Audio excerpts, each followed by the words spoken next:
If the Cabinet Secretary for Health and Social Care didn't understand the rules, what chance did anybody else have? As I've said, I think this was a tricky area that I found tricky as well. I understood the rules and I understood what we were trying to do, but the reality of life and the environment in which we were trying to do these things perhaps suggests this guidance was nuanced rather than entirely right.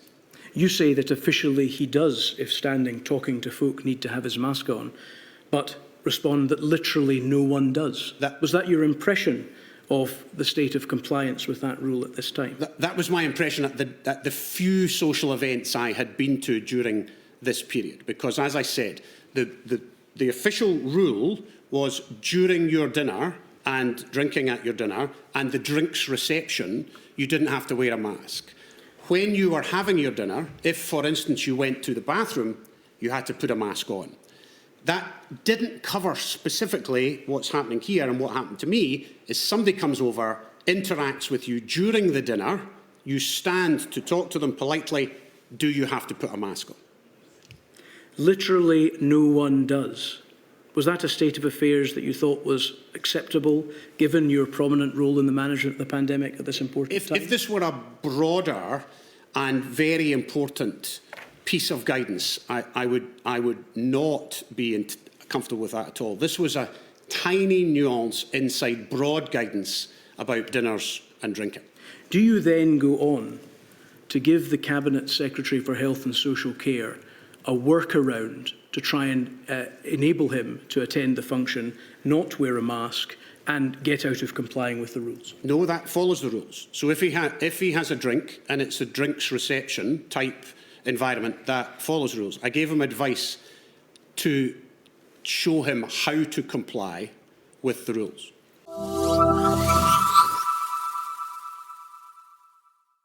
The UK COVID inquiry has been meeting in Edinburgh. I'm not going to produce any analysis of the whole event in Scotland until Nicola Sturgeon has had her turn later on this week, because I think there are going to be very, very difficult questions for her to answer. So we'll hold fire for that. But first of all, let's have a look at the National Clinical Director, Jason Leitch. Now, we saw the video there of him.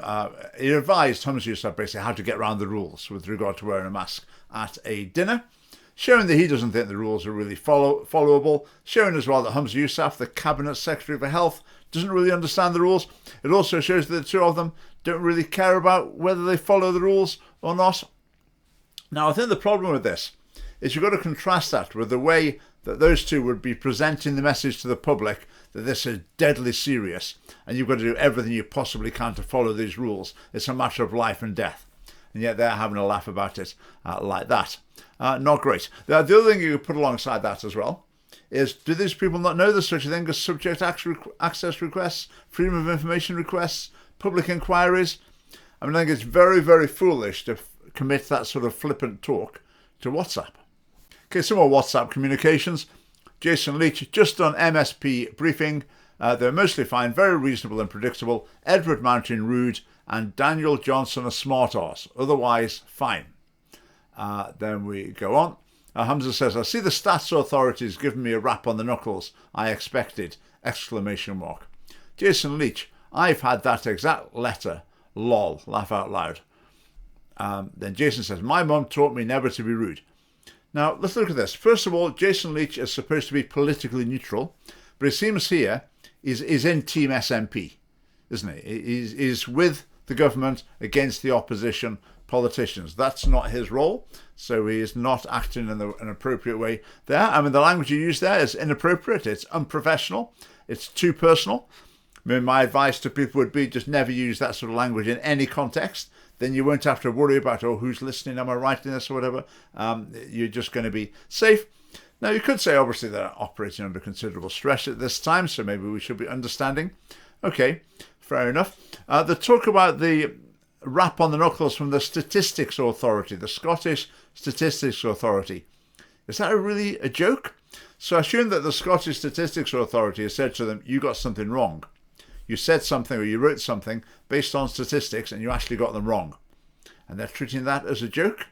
Again, I don't think many people will see the funny side of that outside this little bubble.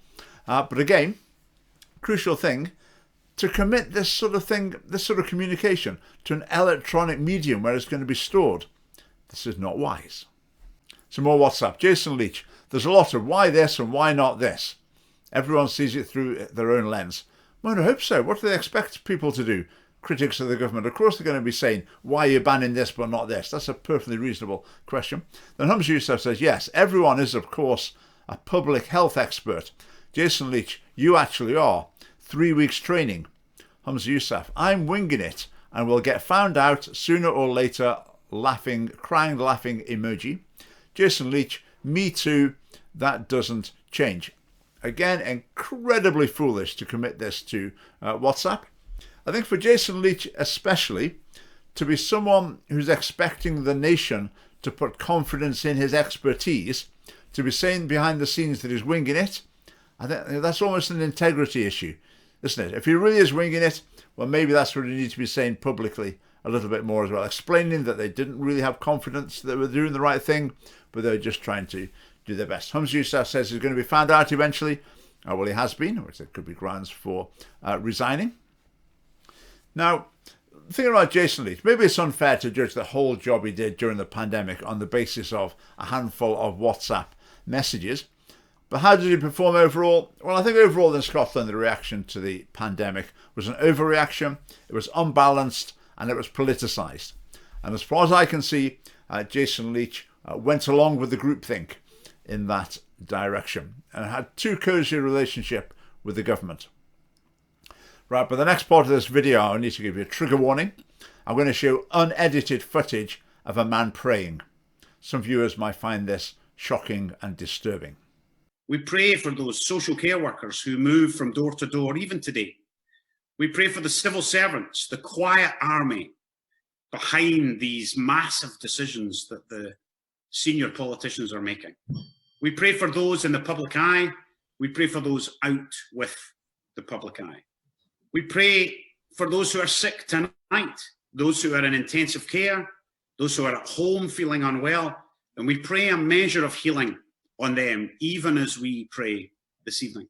As far as I'm concerned here, the real story is that the Herald newspaper thought that this was a news story. Is it not just bizarre? So in their article they said Jason Leitch is facing more questions about his professionalism after he emerged. He told people prayer could bring healing to the sick in the early days of the pandemic. Right, praying for the sick has been a standard practice throughout the history of Christianity. But the Herald seems to think this is just some bizarre freak belief that Jason Leitch holds. Right, the beleaguered National Clinical Director also asked God for help with the health emergency and claimed senior members of the Scottish Government shared his beliefs.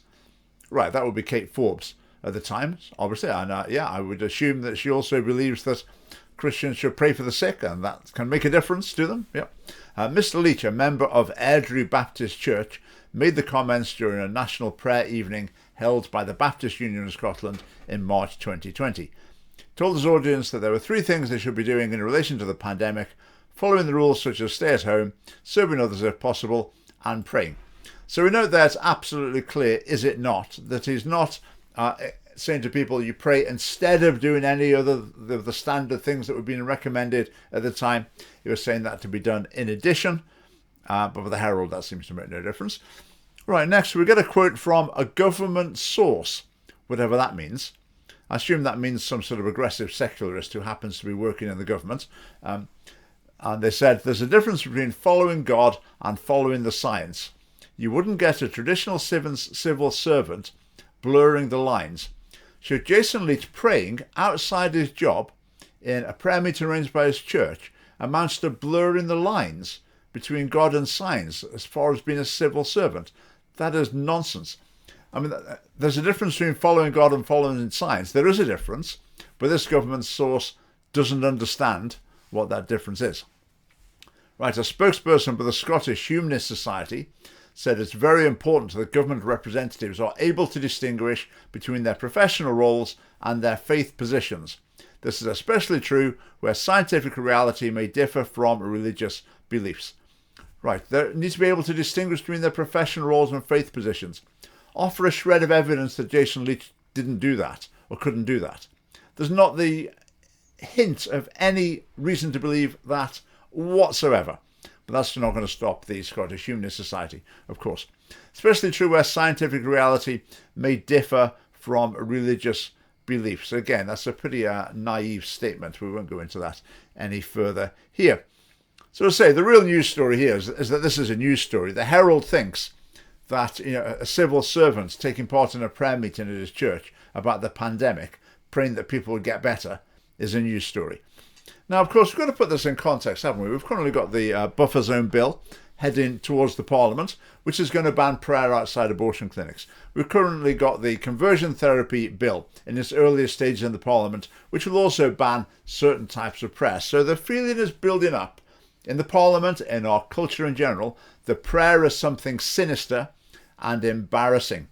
We've had it a few times in the past, haven't we, when a political leader has said that they ask God for help or they ask God for guidance, and they get absolutely ridiculed for it, even though that's just an absolutely standard part of religious experience, religious practice across religions throughout human history. Now, I think here I've sprung to Jason Leitch's defence on this one. I would invite other Christian MSPs to do the same. Kate Forbes, for example. How about a tweet saying, I actually agree with Jason Leitch here. I would pray like that as well. And then for Kate Forbes, when Kate Forbes was under fire, lots of people sprung to her defence publicly, saying this is really bad. We think the same as this, so you shouldn't discriminate against her. You shouldn't attack her like this. But when other people are in the firing line, I believe it's my job to come to their defence and either defend their freedom of speech or, when I can, to say, actually, I agree with them. I think churches could be doing the same as well. They could be expressing public support for Jason Leitch. Now, with Jason Leitch, when the pandemic started, he became a bit of a public figure. A lot of Christians were saying, oh, isn't it fantastic? We've got a Christian in the top job there. How wonderful. Let's get an interview with him or whatever. I tend to think, when I hear that, there's a Christian in the top job, I tend to think, so what? Let's see what the fruit of this is. Now, as far as Jason Leitch is concerned, I've had one more sort of encounter with him, if you like, that I think is much more grave than the other ones we've dealt with so far. Jason Leitch had a spat with John Mason when John Mason said he wasn't sure NHS abortion clinics were giving women the opportunity to give informed consent. So I actually wrote to Jason Leitch as the National Clinical Director, and I said to him, if women are going to give fully informed consent to abortion, they need to be informed of the possible mental health consequences, the possible consequences in terms of feelings of guilt, consequences in terms of possibility of feeling regret, and also they need to be advised that a substantial portion of the population believe that they're taking a human life. If women are not aware of those four things, then they're not giving informed consent. He didn't reply. Another person from his department replied, and the reply was basically just a brush off. He had nothing to say. So, with Jason Leitch, if I've got any grievance with him, that's probably the main one. Right, do subscribe to the channel, particularly to keep up to date with what's happening with the COVID inquiry through the rest of the week when Nicola Sturgeon appears. And do click the bell for notifications as well if you haven't done that yet. Thanks for watching.